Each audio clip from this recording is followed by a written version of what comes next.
golfers out there, especially beginner golfers who struggle with the backswing, here is a video to take away 3 tips that's going to help you get the backswing off on the right track. So think about the club shaft in relation to the ground. That's what we're going to focus on today, and make sure you tune in.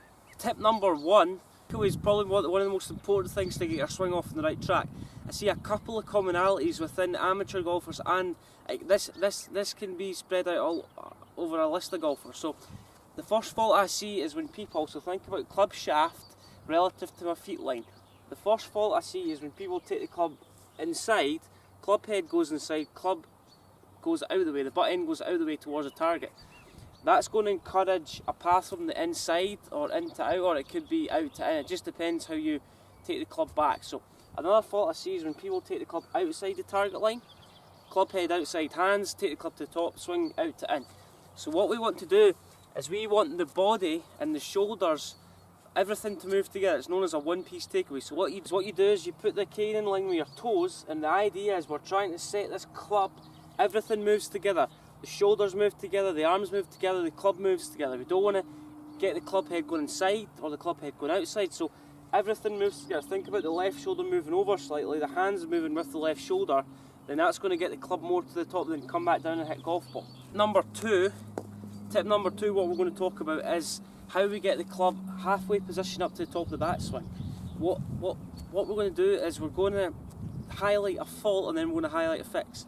So the first fault I see is when people take the club to the top, and what happens is they don't allow this left wrist to hinge, so they don't understand we have to add the wrists in at the top of the backswing. So what happens is the arms continue on from there, the club shaft gets a little bit too steep, path gets a little bit too far left, and that's where we're going to struggle. So think about, we're getting to the top of the backswing, and what we want to do is we want to allow this left wrist to hinge almost up this way. So the wrist is just going like that, that's hinging, right?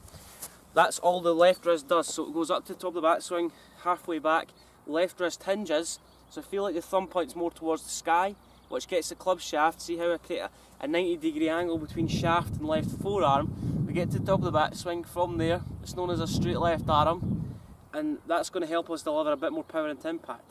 And also another thing to focus on, when we get to the top of the backswing, what you need to do is you need to take your forefinger and put that on top of the shaft. If I get too shallow, then what's going to happen is that club's going to rest against my forefinger. If I get steep, then what's going to happen is the forefinger is going to come off the shaft. So the idea is feeling that forefinger with the shaft on top of it. So the shaft laying against the forefinger, that's going to help you deliver a little bit more shallower club shaft and be able to deliver into out swing paths. Tip number 3, what we're going to focus on is the rotation of the shoulders, right? So what I want you to do is I want you to put this through your belt buckle, through the hips. Number 3, what you're going to do, right, is you're going to put the club over your shoulders and a cane through your belt buckle. So the first thing I always like to see in the backswing is the hips start first, then the shoulders turn. But what you see there is my shoulders should rotate about 90 degrees, as you can see from there. The club shaft's against my shoulders, it's in a straight line. And the cane on my hips is about 45 degrees. So I see a lot of golfers who kind of tilt their hips on the way back, so they get into this position, tilt their hips, the shoulders don't turn, the hips don't turn. So the idea is getting this right side of the cane to move behind you, almost get the side of the cane going through your right heel, and then from there the right shoulder should be in line with the cane or slightly further back, if that makes sense. Number 1 fault, people lift up. What happens from there is club gets more in front of the body, and then we're going to cut across it. So we're getting into this position. So think of that position. This position. 3 tips that's going to help you improve your backswing sequence. Remember what we covered there, one-piece takeaway. Get the club, the shoulder and the hands to start back together. That'll get your backswing to start off on the right track.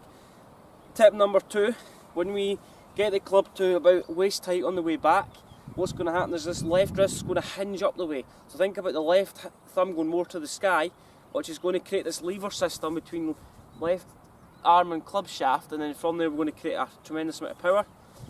Turning to the top of the backswing, we want to get the hips and the shoulders turning. Hips are going to turn, make sure the cane on the right goes through the right heel, and the shoulders go slightly further back than that. And also when you're shallowing the club shaft, think about the forefinger extended against the grip. From there it's going to lay down on top of the grip. So think of that. Let me know your thoughts on that video. Post your comments below and any other topics you want me to discuss on future beginner golf tips.